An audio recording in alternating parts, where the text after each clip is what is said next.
தற்போதைய அண்மை செய்தியை பார்த்துக் கொண்டிருக்கிறோம்.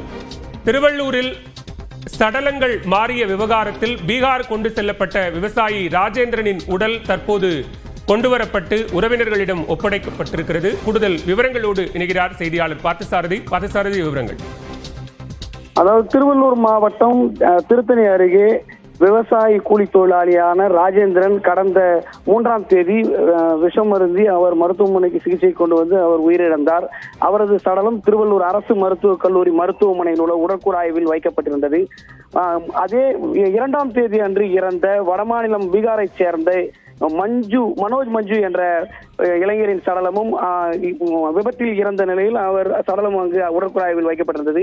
இந்த 2 சடலங்களையும் உடற்கூறாய்வு செய்து அனுப்ப வேண்டிய வேலையை செய்யக்கூடிய அங்கிருந்த உடற்கூறாய்வு அறையில் இருக்கக்கூடிய நபர்கள் மாறுதலாக ராஜேந்திரன் சடலத்தை பீகாருக்கு அனுப்பிவிட்டனர். இது குறித்து நேற்று ராஜேந்திரனின் உறவினர்கள் வந்து சடலத்தை கேட்டு முற்றுகையிட்டு வாக்குவாதத்தில் ஈடுபட்டனர். அங்கு வந்த காவல்துறையினர் அவர்களை சமரசம் செய்து சடலத்தை பீகாரிலிருந்து கொண்டு வருவதற்கான நடவடிக்கையை எடுப்பதாக உறுதியளித்ததை தொடர்ந்து போராட்டத்தை கைவிட்டனர்.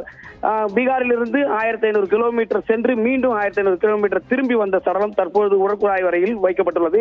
சடலத்தை வாங்க மறுத்த நிலையிலும் தற்போது அவர்களிடம் காவல்துறையினர் சமரசம் பேசி மீண்டும் ஒரு முறை உடற்கூறாய்வு செய்து ஒப்படைக்க உள்ளனர். அதற்கான பணிகள் நடைபெற்றது. இதற்கு அடுத்தபடியாக மஞ்சு மோகன் அந்த வடமாநிலத்தவரின் சடலமானது உடற்கூறாய்வு செய்யப்பட உள்ளது. பாலவேல் சக்கரவர்த்தி.